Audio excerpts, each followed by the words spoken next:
Oi galerinha, tudo bem? Meu nome é Aline, estou aqui para dar uma aula de introdução à genética para vocês, certo? A gente vai ver como que funciona essa herança genética.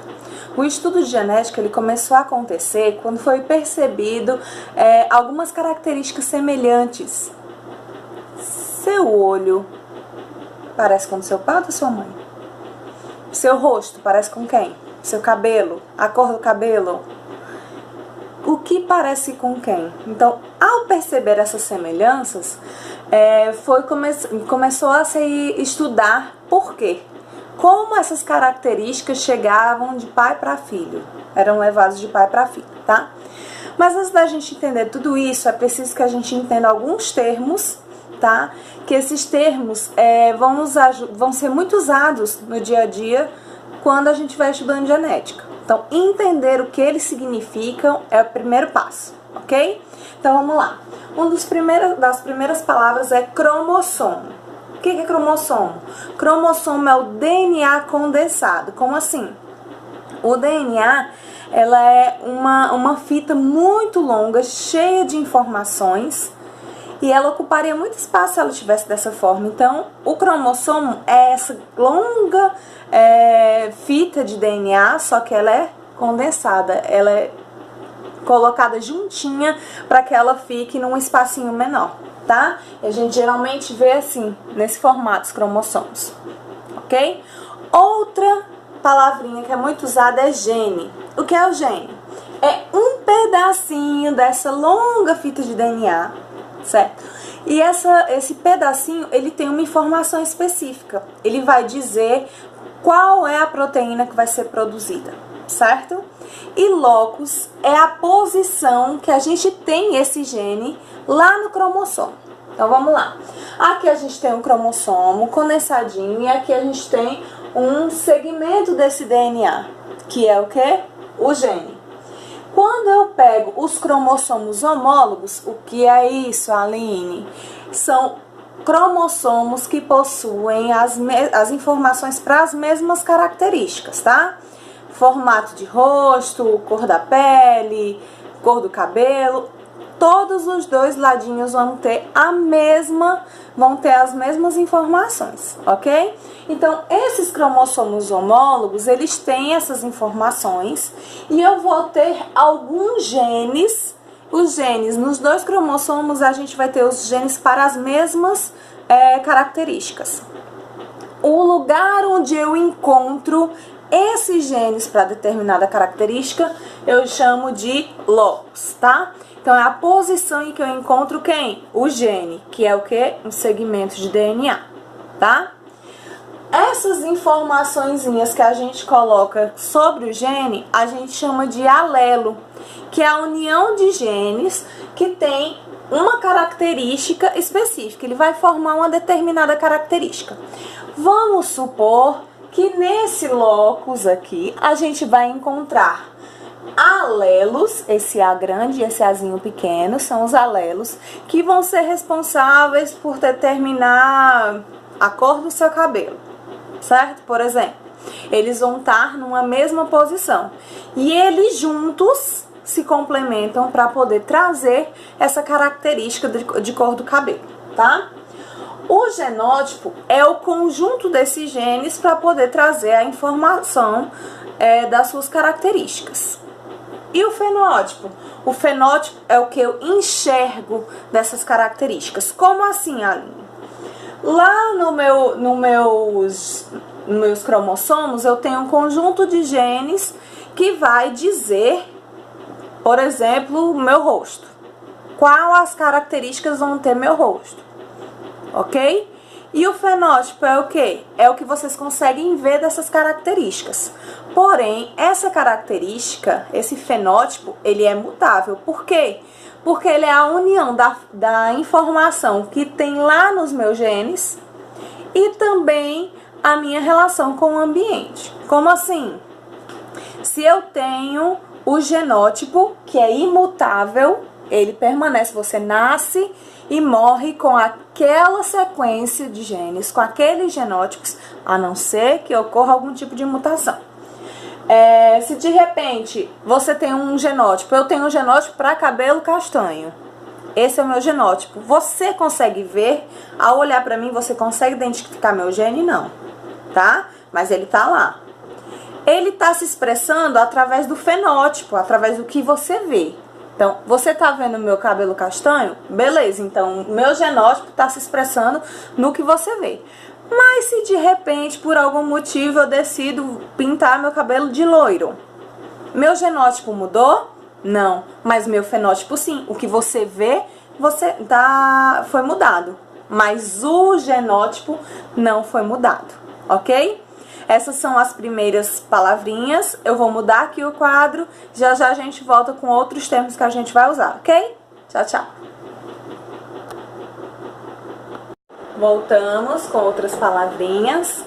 Então, nós temos aqui outros termos, tá? Um deles é homozigoto. O homozigoto, ele se refere aos tipos de alelo presente para aquela determinada característica.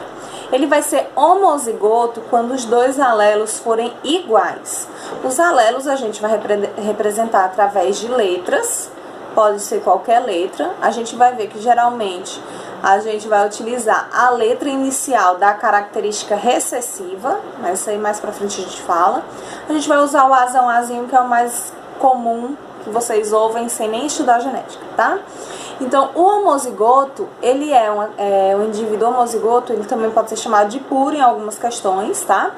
E ele possui dois alelos iguais para aquela determinada característica. Ou ele é azão, azão, ou ele é azinho, azinho. Ele possui os dois genes, os dois alelos iguais. O heterozigoto, ele também pode ser chamado de híbrido, porque nele tem uma mistura. Ele tem um alelo azão e um azinho, por exemplo, ok? Então, nele há uma mistura, há alelos diferentes, tá? E a gente vai ver também os tipos de manifestação das informações, tá? A gente tem manifestações do tipo dominante, do tipo recessiva, codominância, dominância incompleta, e a gente vai estar vendo o que é cada um deles, tá? Quando eu falo que uma característica ela é dominante, é porque basta um alelo daquela característica aparecer para essa característica se manifestar, ok? E a recessiva, para que a característica recessiva ela apareça, é preciso dois alelos iguais para que essa característica se manifeste, ok? Uma doença que é uma característica dominante, é uma herança dominante, é a coreia de Huntington. Essa doença, ela atinge o sistema nervoso do indivíduo e basta um alelo dominante para que o indivíduo já manifeste essa doença. Quando a gente fala de dominância e recessividade, a gente não está falando só de doença. Estou citando alguns exemplos que podem ser cobrados aí para vocês, tá? E quando a gente fala de herança recessiva, o mais clássico de se falar é o albinismo, tá? Para que o albinismo ele se manifeste no indivíduo, é preciso dois alelos iguais para poder ele ser um indivíduo albino. Então, se eu tiver um alelo para albinismo, eu não vou ser albina, tá? Várias pessoas que não possuem albinismo pode ter um gene que traz essa informação para albinismo, mas o albinismo ele só é expresso se ele tiver os dois alelos para essa característica, ok?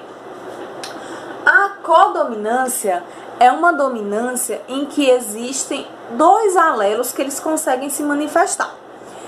A gente conhece os tipos de sangue, né? Tipo A, tipo B, tipo O e o tipo AB. Esse é um exemplo de codominância, porque quem tem o tipo AB, ele tem tanto o gene para o tipo A, como o gene para o tipo B, e ele não tem uma característica diferente, não tem um que domine o outro, não tem um que prevaleça sobre a presença do outro.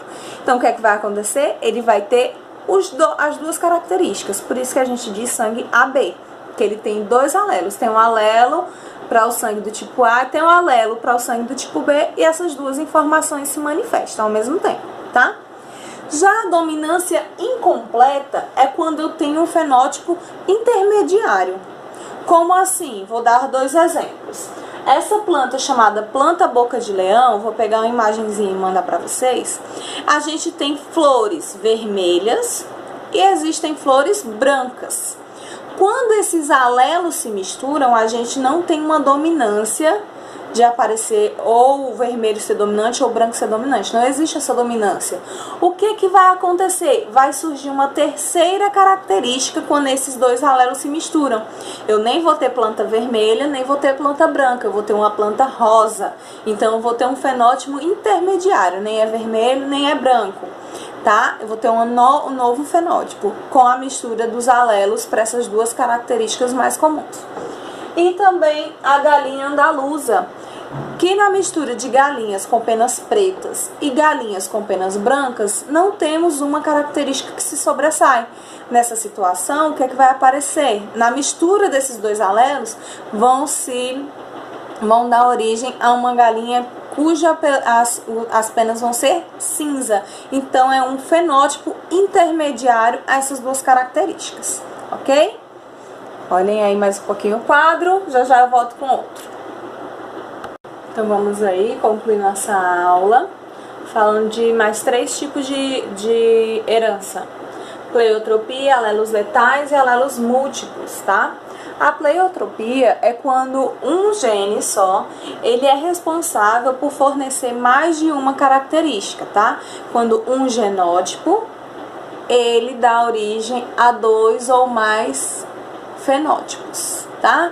Então, por exemplo, em algumas ervilhas, um gene, ele é responsável por dizer tanto a cor da casca da ervilha, como também a cor das flores, certo? Então, um gene só, ele fornece mais de uma característica. Os alelos letais são os alelos que eles vão determinar a sobrevivência do indivíduo, ok? A gente tem a acondroplasia, que é um tipo de nanismo humano, que a gente verifica que quando o indivíduo ele é heterozigoto, ele possui nanismo, certo? Mas não foi encontrado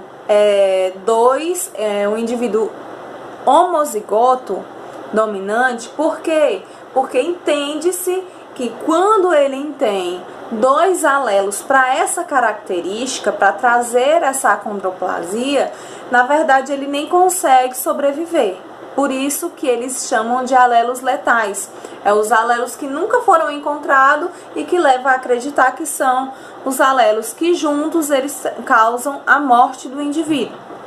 E alelos múltiplos são alelos que têm, para uma determinada característica, eles têm 3 ou mais alelos diferentes, tá? Um exemplo é a cor dos pelos de coelhos. A gente tem aí 4 tipos de coloração: coelho selvagem, coelho chinchila, Himalaia e o albino. Vou mostrar aí também a fotinha para vocês verem, certo? Então, eu tenho vários alelos para poder trazer essas características diferentes quanto ao pelo, quanto à cor do pelo dos coelhos, ok? Então, esses termos aqui, mais pra frente, a gente vai tratar desses tipos de herança um pouco mais profunda, de forma mais profunda. Queria só que vocês entendessem um pouquinho, para nas próximas aulas vocês, quando eu falar esses termos, vocês entenderem do que é que eu tô falando. Próxima aula a gente vai falar da primeira lei de Mendel, tá? Que é aí onde muita gente se complica em questão de cruzamentos. Não entendo esses cruzamentos. Então a gente vai tentar descomplicar para vocês, ok? Espero que vocês tenham gostado. Um grande beijo e até logo. Tchau, tchau.